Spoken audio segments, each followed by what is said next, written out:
European plans to fund Ukraine by using frozen Russian state assets are drawing strong warnings about potential damage to the global financial system, including risks to US economic interests. The concerns were raised by Kirill Dmitriev, a senior Russian official responsible for international investment and economic cooperation. According to Dmitriev, proposals currently under discussion in the European Union could weaken the foundations of the international financial framework that has been in place for decades, a system largely designed around American and Western economic leadership.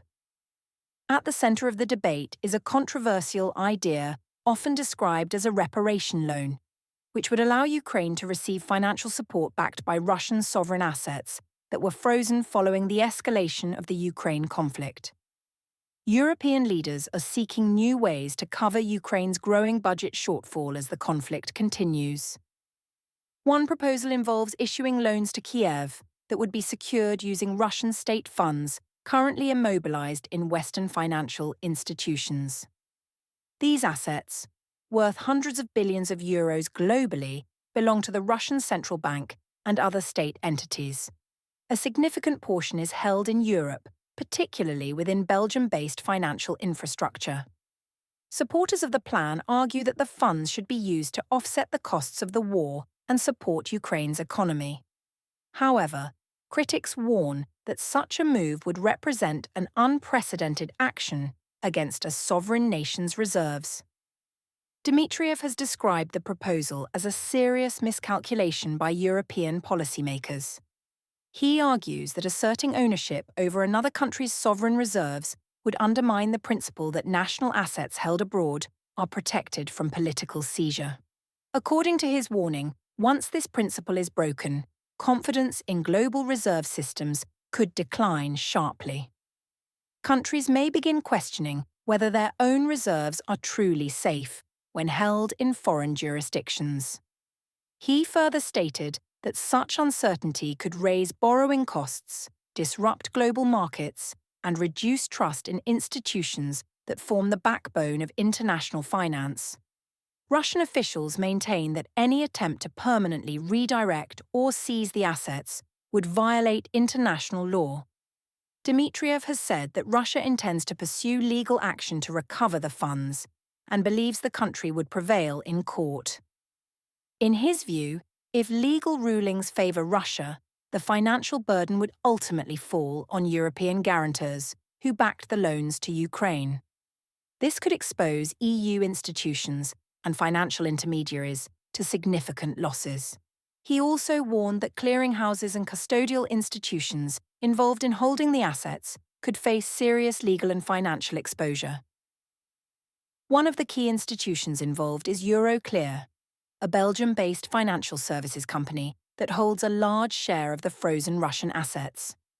Euroclear plays a critical role in clearing and settling global financial transactions. The company has publicly expressed concern about the proposed measures.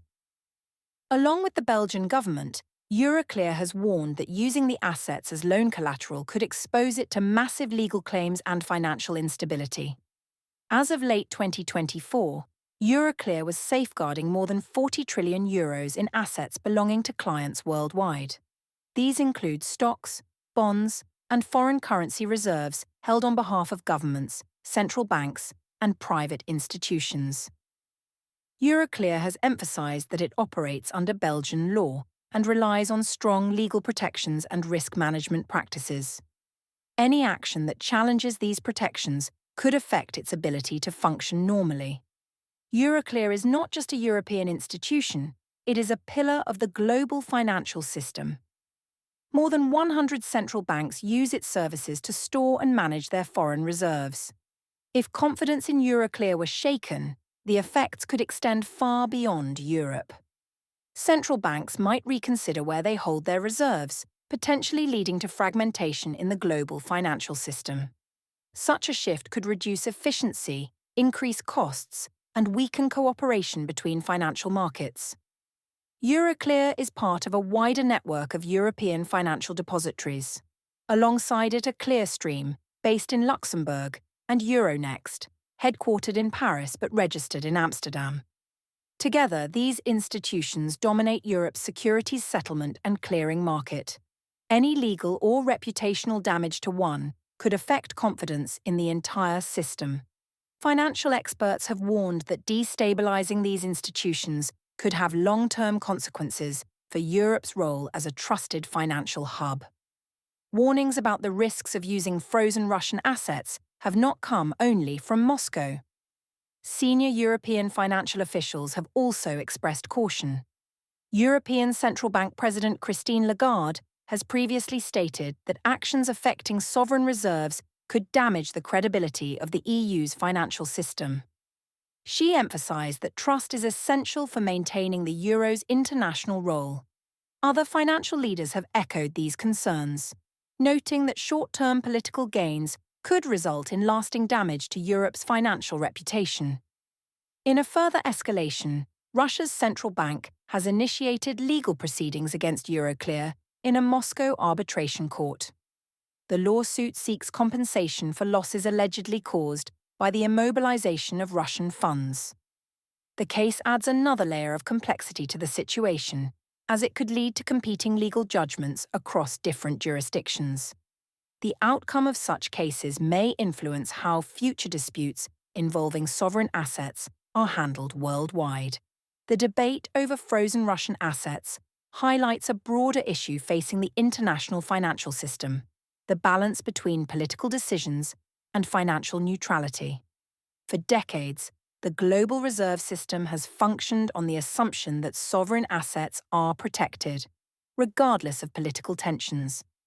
Challenging that assumption could reshape how countries manage reserves and engage with international financial institutions. While discussions continue within the EU, the issue remains highly sensitive, with potential consequences extending well beyond the Ukraine conflict. The proposal to finance Ukraine using frozen Russian assets has opened a complex and far-reaching debate.